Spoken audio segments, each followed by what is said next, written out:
Bom, estamos falando numa semana que já é prolongada a quarentena, iniciando aí um período da segunda semana de quarentena, o problema do coronavírus, dessa pandemia que afeta o mundo todo.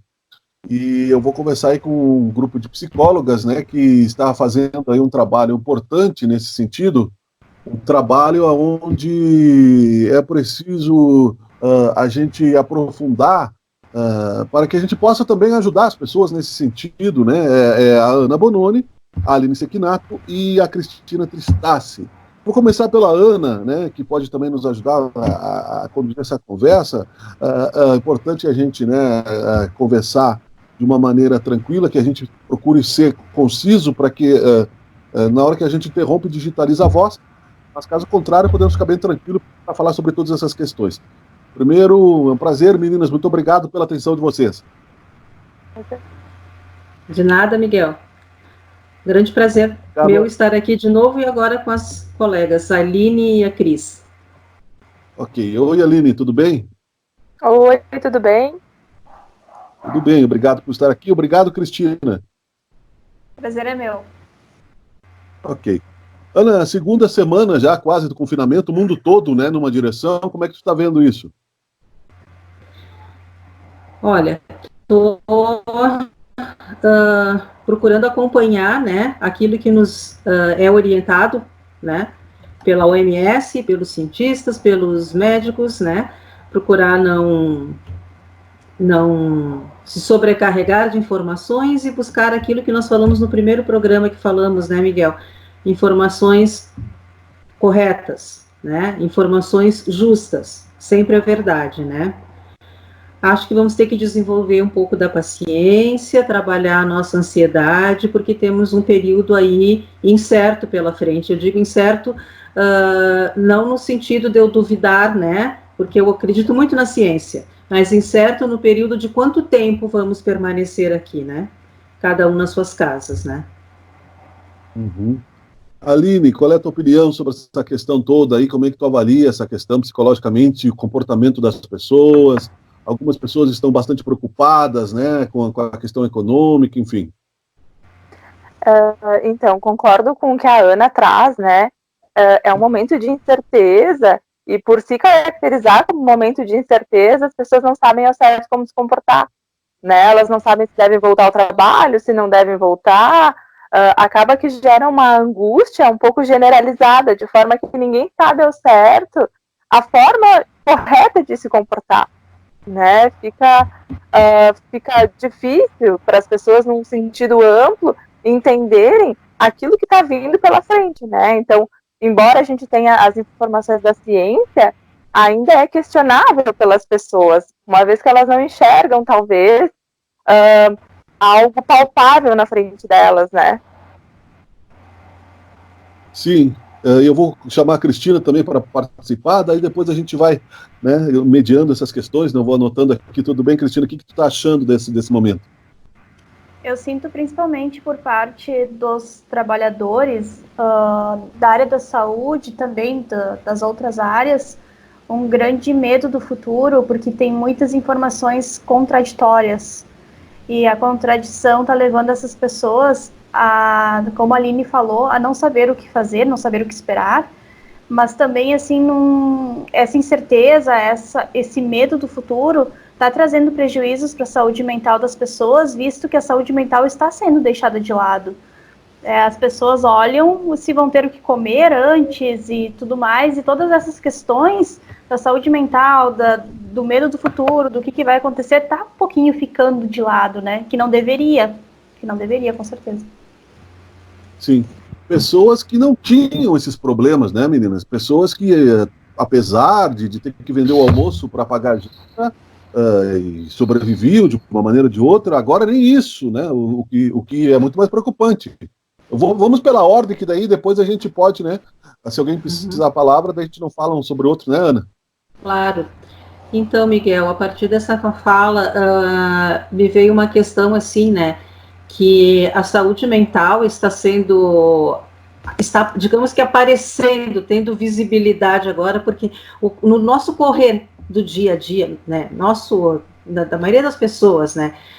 Parece que era sempre assim, não, tá tudo bem, né? Vamos dizer assim, ó, jogávamos os sintomas para baixo do tapete, se puder falar assim, né? E agora é uma coisa que as pessoas estão se deparando frente a frente com os seus sintomas, né? Eu estou angustiada, eu estou com medo, né? Eu não sei o que fazer, né? Esses dias chegou a mim a fala de uma menina que ela tem problemas de ansiedade, e ela diz, eu fico ansiosa por essa situação, aí eu começo a sentir falta de ar, eu começo a sentir dor, e eu já não sei se eu estou sentindo isso porque eu estou ansiosa, ou porque eu estou contaminada, né, e aí vira esse ciclo, ou seja, as pessoas estão agora precisando olhar para si, né, não é um confinamento só físico, né, não é um isolamento físico, é uma questão das pessoas voltarem para dentro de si e dizer, oi, eu tenho isso, e isso me incomoda, e eu preciso olhar para isso, e eu preciso cuidar de mim também. Concorda, Aline? Concordo que é um momento de uma escuta interna, né, de a gente parar para refletir, porque todos nós, nesse momento, sentimos medo, né, todos nós, independente de área profissional ou de qualquer outra coisa, sentimos medo e angústia. É difícil a gente dar conta desses sentimentos no âmbito geral, né? E a questão do medo, ela é muito reflexiva. Quando a gente sente medo e quando a gente vê a morte, talvez de perto, a gente começa a se questionar sobre o sentido da nossa vida. E nos questionar sobre o sentido da nossa vida faz a gente refletir sobre nossas escolhas, sobre o nosso lugar no mundo e tantas outras situações que são cotidianas, né? E que talvez a gente não pense, conforme a Ana colocou, no dia a dia. Pois é, essa questão que tu falaste, né, o medo de morrer parece que está bem explícito no mundo todo. As autoridades, ao contrário, infelizmente, da nossa liderança nacional, eu gostaria que vocês avaliassem isso a partir da Cristina, não estão aceitando, e essa negação também pode ser transmitida para as pessoas, porque eu até comentei no programa hoje, uma pessoa colocou assim, eu tenho 4.000 amigos no Face, alguém de vocês já foi contaminado, alguém que vocês conheçam, ainda bem que não, nós ainda temos, é uma questão de futuro, é quase como a meteorologia hoje em dia que diz que vai chover a semana que vem, tal hora, tal dia, e quase acerta até o minuto. Né? Essa questão é uma questão de cálculo matemático, mas muita gente ainda está negando. Essa negação é normal? Bom, é normal e o futuro já chegou por aqui, porque eu já tenho pessoas conhecidas que estão muito mal por causa do corona, e um caso deles é subnotificado, inclusive, que os casos subnotificados são aqueles que os profissionais têm certeza, porque é uma coisa muito diferente daquilo que vem tendo, mas não tem o teste, né? Não tem o teste para dizer, não, é corona mesmo. Então, aqueles casos que aparecem nas pesquisas, que aparecem nos sites de visualizadores estão incorretos, tem muito mais casos que são subnotificados, tá? E voltando, então, um pouquinho que tu estava falando da questão do futuro, então o futuro já chegou, né? E nós estamos em negação, a negação ela é uma defesa do organismo, a gente nega para facilitar, como disse a Ana, a gente joga nossos sintomas para baixo do tapete, porque é mais fácil daí lidar desta forma, né, ignorando a existência deles. Mas eu costumo dizer que a negação é como um boleto, a gente não paga ele porque a gente acha que não precisa, depois ele volta com juros e nome no SPC e impedindo a gente de fazer muitas coisas. A negação ela é mais ou menos assim, ela sempre volta com mais alguma coisa, né? Sempre volta dizendo assim, não, além de encarar aquilo que tu deixou de lado, tem mais umas coisinhas ali provenientes da tua negação. Eu escrevi isso ontem à noite, na madrugada. Eu escrevia bem assim, coincidentemente, que o coronavírus é igual a um boleto, né? Você pode ignorar, mas ele vai chegar. Você escolhe o que você quer pagar primeiro, né? E tem uma questão ali também, né? O que eu digo para as pessoas quando falam, mas tu vê, mas quase não tem. Como você disseste, tu disseste, né, Miguel? 4.000 amigos no Face, não conheço ninguém infectado. Não conhece porque estão em isolamento. Né?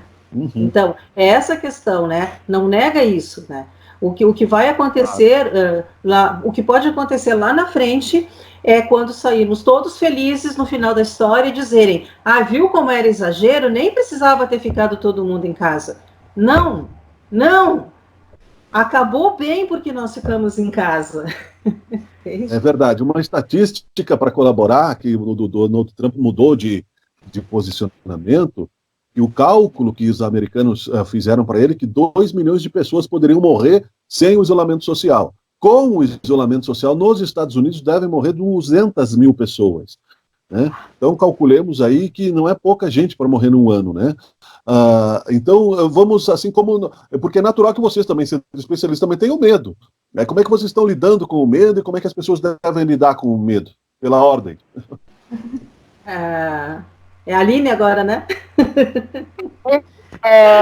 O medo também ele é fundamental para a nossa proteção, né?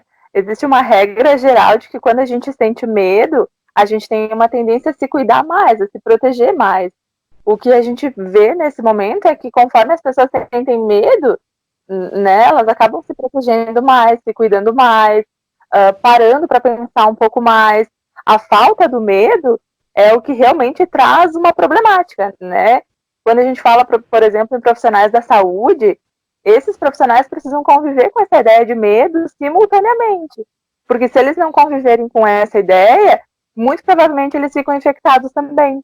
Né? Então, a considerar que o medo ele é fundamental para a nossa sobrevivência.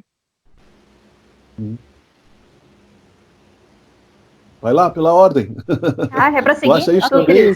Tô, Cris. À vontade. Eu vou falando aqui, mas quando eu não falar, vocês... Bola da vez, Cris. Ok. Faltou o objeto da palavra. Então, eu pessoalmente eu trabalho numa UBS alguns dias da semana e eu sinto que na UBS tem duas grandes frentes em relação ao medo, tá?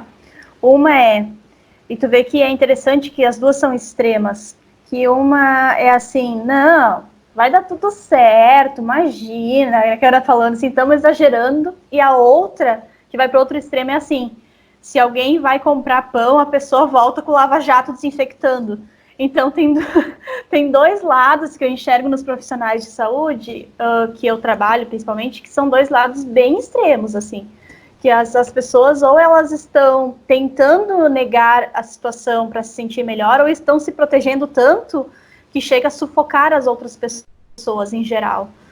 Né? E acredito que o nosso papel enquanto psicólogo é a gente também dimensionar o medo, né? Usar o medo, como a Aline falou muito bem, para justamente a gente se cuidar e não negar aquilo que está acontecendo e nem também exagerar no cuidado, porque os dois extremos, nenhum dos dois são benéficos para essa situação ou para nenhuma outra. Né? Sim. Tu acha isso também, Ana? Acho assim, irretocável o que as duas colocaram, né? E ouvindo vocês falarem, eu lembrei de uma situação em que a gente vê muita gente de máscara na rua, né? E toda hora estão repetindo na mídia que só use máscara as pessoas que têm que estão resfriadas, que estão com tosse, alguma coisa assim. E aí eu parei para pensar, ok, mas se alguém que não precisa está saindo de máscara, esse é o recurso físico concreto que ela está conseguindo utilizar para dar conta do seu medo, né? Então, ok, né? Isso também precisa ser respeitado, né? A forma como cada um consegue lidar com o seu medo, né? Sim, nós temos que, importante, eu acho, né, pensar, e aí eu quero saber de vocês, usar o medo com inteligência, como uma forma de sobrevivência.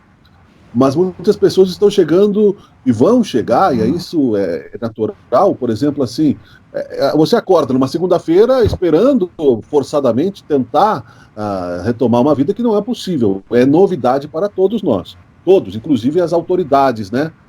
Então, como não deixar que esse medo paralise a gente e também não ser imprudente, né? Porque você diz, não, vai dar tudo certo, falar somente e não, né? Fazer as ações de sanidade, sanitárias, enfim, né? E também de sanidade, né? Por exemplo, né? Eu já vou colocar a questão assim, a gente vai convivendo com as pessoas e cada pessoa transmite também esse medo para as crianças de uma forma. Depois nós vamos falar do programa de vocês da saúde para encerrar, mas enfim, as crianças, algumas delas vão se apavorar, elas pensam que o mundo vai acabar, uma criança que nós conhecemos aqui, tem a idade da minha filha, que a gente está tentando, né, não isolar ela do assunto, mas também não bombardear ela com essa informação. Uma outra criança da idade dela está com medo, não quer comer, está com saudades da avó que morreu ano passado, né? Será que nós estamos tratando bem disso? Porque isso pode levar não só o trauma de ser contaminado e se curar mesmo assim, ou o trauma de ter passado por isso, que pode durar uma vida toda, né? Pela ordem. Tá bom. Então, assim, importante nessa questão, as pessoas, os adultos que estão com essa criança, né, se perguntarem se essa criança não está falando a partir da angústia do adulto, né? Porque eu sempre friso isso, né? A criança tem uma sensibilidade muito grande, às vezes até eu faço uma brincadeirinha, eu digo, a gente nasce extremamente inteligente e vai emburrecendo depois, mas é só uma brincadeirinha, porque a criança é muito sensível ao que o adulto está sentindo. Por isso eu sempre digo, verdades, né? Sempre a verdade, como dizia François Doutor, que é uma grande mestre que eu sigo, né? Uma psicanalista francesa já falecida, e ela dizia, a criança precisa da verdade em palavras justas, certo? Então, assim, seria muito interessante que os adultos olhassem para isso no sentido de quanto do meu medo e da minha angústia eu estou passando para essa criança, não é? Essa questão, assim, sim, informe-se, mas informe-se por canais sérios, informações verdadeiras, né? E principalmente escute o seu filho, escute a angústia dele, né? Porque às vezes quando a gente bota em palavras, parece que o medo, às vezes, ele meio que perde a força. Aquele monstrão da criança que está dentro do guarda-roupa, se ele começa a falar sobre aquele monstro se transforma num gatinho, lembra? A Bu falava, né? Gatinho, né? Por isso, entende? Sim. Bota em palavras, escute essa criança e faça uma análise do quanto da sua angústia está sendo passado a esse pequeno, né? É preciso preservar, é saber a realidade, mas também não precisa bombardear a criança, ela não vai resolver o problema, né? Dizer, olha, você, né, usar isso como forma de chantagem, inclusive, né? Olha aí, né? Isso é perigoso também, né, Aline? E antes de passar a bola para a Aline, só uma questãozinha que eu lembrei agora, né? A criança está brincando no quarto, em outra, e tu tá lá ligado na televisão e ouvindo aquelas coisas todas, e mas a criança não está ouvindo, ela não está prestando atenção. Ou está prestando muito, ela está captando tudo isso que está acontecendo. Né? Sim. Acho que a Ana coloca muito bem toda a questão, né? Eu reforço que talvez algumas crianças de idade menor, de 1 ano, elas não saibam entender ou compreender aquilo que está sendo visto, mas a nossa inquietação enquanto pais acaba refletindo nelas de uma forma muito comum, né? Digo como mãe de um bebê de 9 meses. Nós evitamos falar sobre o assunto, e nós evitamos mostrar para ele que ele não pode sair de casa, né? Tentamos criar um ambiente dentro de casa no qual ele se distraia para não perceber que ele gosta de estar lá fora, né? Então, é angustiante demais para os pais saber que esse isolamento faz com que as crianças tenham que ser privadas de coisas que são da infância mesmo, né? Então, e essa é a angústia que a Ana fala, que a gente está repassando. É isso, Cris? Eu acho também muito importante que as meninas falaram das angústias e tal, e uma coisa que me veio muito à mente é que tem alguns pais que acham que precisam ser as escolinhas e as escolas de seus filhos em quarentena. E uma coisa até que eu converso muito com as mães que estão em atendimento é que elas precisam ser mães, não profs, né, nesses momentos. Deixam o papel de professores para os professores, certo? Sejam mães e também deixem os filhos se entediarem um pouquinho, eles vão criar nesse momento. O tédio não é tão horrível e tão desastroso, né? Não precisa estar o tempo inteiro dando atividade, sobrecarregando a criança. Sejam família também nessa hora, é muito importante. Muito bom, é uma boa dica, é verdade, né? Porque às vezes a gente quer, aí acaba se contradizendo métodos e pedagogias e acaba sendo pior para a criança, traumatizando mais, né? E é claro que é importante. Pois não, Ana? Aí complementaria a Cris assim, sejam pais e mães, não professores e nem terapeutas. Exato, e viver esse momento, né? Viver o momento, porque vai ter gente que vai passar por um momento de luto, inclusive, né? Infelizmente, vai chegar, Sim. pessoal, né? Vocês criaram um grupo, vocês todas fazem parte, atendimento psicológico para profissionais da saúde. Como é que funciona isso, Ana? Eu gostaria de passar essa questão para a Aline, né? Eu faço parte do grupo, sim, mas a mentora e coordenadora dele é a Aline. Pois não. Vamos lá. Então, o nosso grupo iniciou dentro de um grupo de psicólogos, né? Um grupo virtual de psicólogos, no qual a gente entendeu que o profissional da saúde que está na frente, né? Que está vivendo todo esse contexto, precisa de suporte psicológico, né? Espaço, escuta, apoio. Então, hoje a gente está aí com 150 profissionais para poder prestar esse auxílio ao profissional de saúde. Online, gratuito, de forma acessível, né? A pessoa entra em contato conosco, rapidamente a gente vai buscar um profissional que vai fazer o atendimento para que ele consiga ir aliviando as suas tensões e para que consiga manter essa atividade profissional, né? Porque a gente tem que ter clareza de que muitos profissionais, talvez, pelo adoecimento que o momento vai causar, não vão conseguir dar conta das suas atividades. Sim. Eu sei bem isso porque a minha esposa ela trabalha numa UBS, né? E desde antes ainda do tempo do H1N1, trabalhou em UTI de hospital, hoje todos os dias, né? E nós temos aqui que ficar na retaguarda. Ontem, por exemplo, passamos o dia alienados do coronavírus, assistindo filmes, outras coisas, e procuramos, né? Eu, como estou isolado, os comércios estão, a maioria deles fechados, então, como outras pessoas também, nós todos vamos perder nesta realidade, né? O importante é que se tenha a certeza de que o pico da doença vai chegar, não é uma maluquice mundial, você não está sonhando, né? E isso, então é muito importante esse grupo, né? Parabéns pela criação. Eu vou colocar aqui na legenda depois os telefones e faço aqui um resumo de como o pessoal vai poder participar e entrar, né? Alguém mais gostaria de falar sobre isso, por gentileza? Eu vi, por exemplo, ontem um médico que está dormindo 4 horas por dia e não está vendo muito a família, né? Porque está na frente de batalha. Outras pessoas sendo voluntárias. Então, quer dizer, o lado bom e o lado ruim do ser humano tende a aparecer nesse momento, que é novo, eu repito, para o mundo todo, né? Só não é novo para o Bolsonaro, que tem que responder como homem. Olha, eu da minha parte, foi muito interessante, assim, porque eu vinha pensando nessa história, né? Eu comentei com a Cristina esses tempos, né?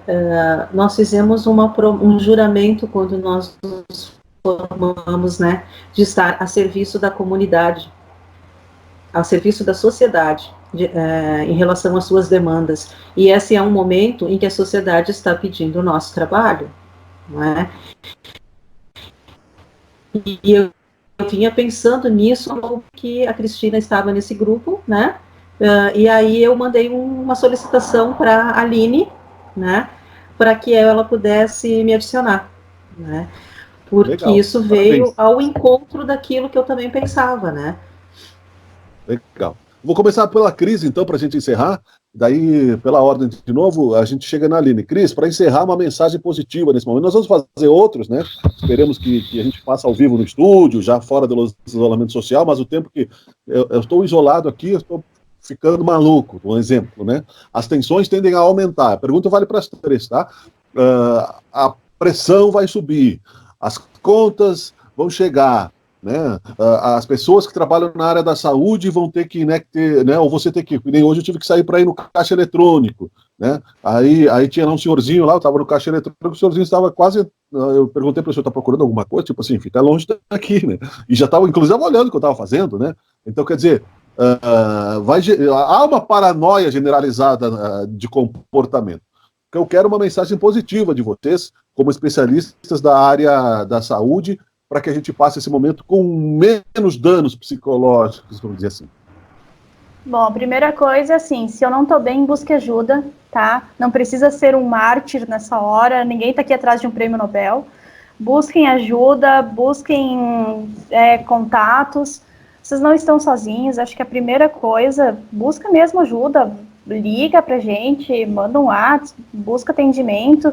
Se você está bem com você mesmo, você tem mais chances de conseguir ajudar as outras pessoas, isso é fato. Acho que é a primeira coisa.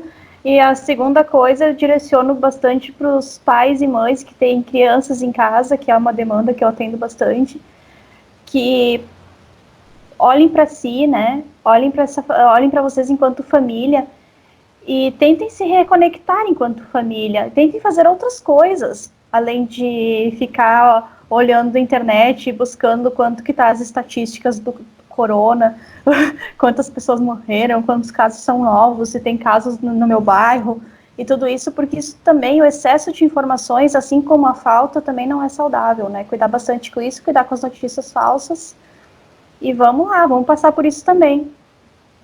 Ok, obrigado, Cris. Ana? Foi um prazer. A mesma coisa que a Cris, né? Se você não está bem, busque ajuda. Todos nós somos seres humanos, né? Somos falíveis. Então, em relação aos pais, reforço, né? Aos filhos, a verdade com palavras justas, né?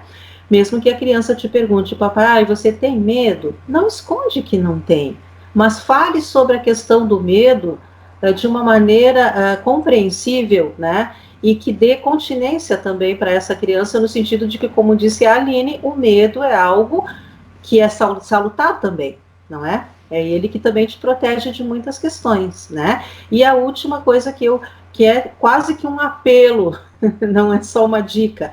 Por favor, somente notícias de fontes seguras, certo? Obrigado, Estamos Ana. numa época de muito fake news. Por favor, cuidem-se disso. Verdade. Aline? Eu vou concordar com as minhas colegas que o primeiro de tudo é não me sinto bem, busco ajuda.